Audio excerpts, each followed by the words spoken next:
Next ہم اس میں دیکھیں گے کہ دوا ساز کی خصوصیات کیا ہوتی ہیں، دوا سازی کی اہمیت کیا ہوتی ہے۔ دوا سازی دیکھیے، چاہے چھوٹی ہو، بڑی ہو، لارج اسکیل فارماسیوٹیکل پروسیس ہوں یا اسمال اسکیل ہوں، یہ دونوں ہی امپورٹنٹ ہوتے ہیں، کیونکہ اس میں ہم دوا جو بنا رہے ہیں وہ ایک مریض جو کہ ایک انسان ہے، اس کی جان کے ساتھ جو ہے ہم لوگ دواؤں کا انٹریکشن کرواتے ہیں، تو یہ بہت امپورٹنٹ ہے۔ ہر ایک کی جان بہت قیمتی ہے، اور بیمار جو ہیں وہ بیچارے بالکل مایوس اور بے بس ہوتے ہیں، تو ایسے میں ان کو ان کی بیماری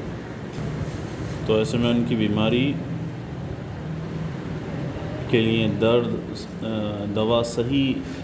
ترکیب دینا، صحیح دواؤں سے مرکب تیار کرنا، یہ بے حد ضروری ہے۔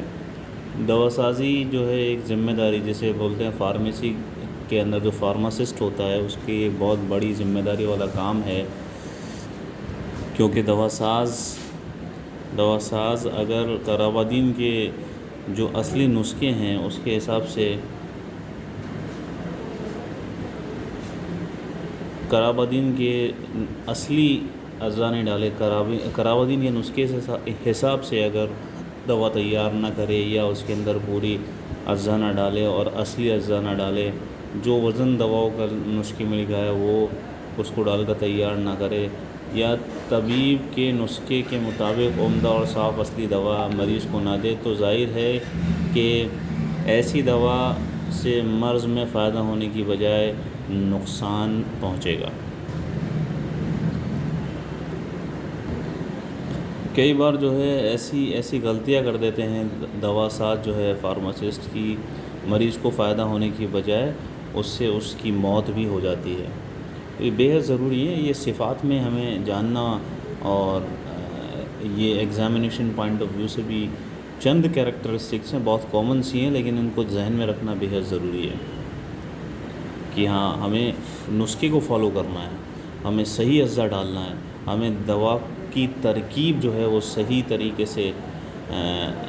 انجام دینی ہے۔ آگے ہم دیکھیں تو ایک چیز اور دھیان میں رکھنا چاہیے کہ دوا ساز جو ہے، فارماسسٹ جو ہے، وہ ایک پڑھا لکھا آدمی ہونا چاہیے، تعلیم یافتہ ہو، اور تجربہ کار ہونا بے حد ضروری ہے۔ تعلیم کے ساتھ ساتھ اسے دوائیں بنانے کا تجربہ ضرور ہونا چاہیے، اور وہ جو کتابوں میں نسخے لکھے ہیں یا طبیب کی تحریر یا نسخے کے مطابق اس کو پڑھنا لکھنا جانتا ہو، یہ بہت ضروری ہے، اور دواؤں کے مترادف نام جو ہیں، سینونیمز بھی وہ جانتا ہو، تاکہ ایک دوا نہ مل سکے مارکیٹ میں تو اس کو وہ دوسری نام سے بلا کر اور مریض کو سمجھا دے کہ فلاں دوا جو ہے اس نام سے نہیں مل رہی ہے، تو دوسری نام سے اسے دوسرا نام دوا کا مریض کو بتا کر بازار سے لینے کو کہہ دے۔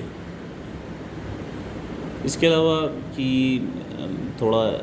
دوا ساز جو ہے تھوڑا کیا پورا ہی ایماندار ہونا چاہیے، اور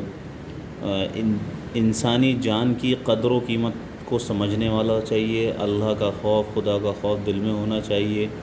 اچھی طرح سے مریض کے ساتھ سلوک کرے، اور بہت زیادہ صفائی پسند ہونا چاہیے۔ یہ سارے جو ہیں عطار کے فرائض ہیں، اور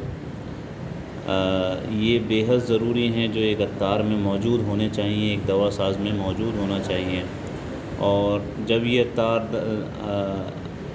ترکیب دے کسی ادویہ کو، کچھ ادویہ کو ترکیب دے کر مرکب تیار کرے، تو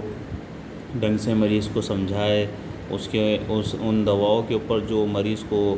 ڈسپینس کرنی ہے، تقسیم کرنی ہے، ان دواؤں کے اوپر صحیح طریقے سے نشان لگا کر مریض کو سمجھائے، عرق کے ساتھ کتنی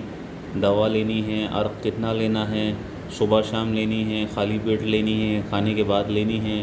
یہ تمام چیزیں جو ہیں دوا ساز یا عطار جو ہے مریض کو سمجھائے، جو کہ اس کی کیریکٹرسٹکس یا خصوصیات میں شامل ہے۔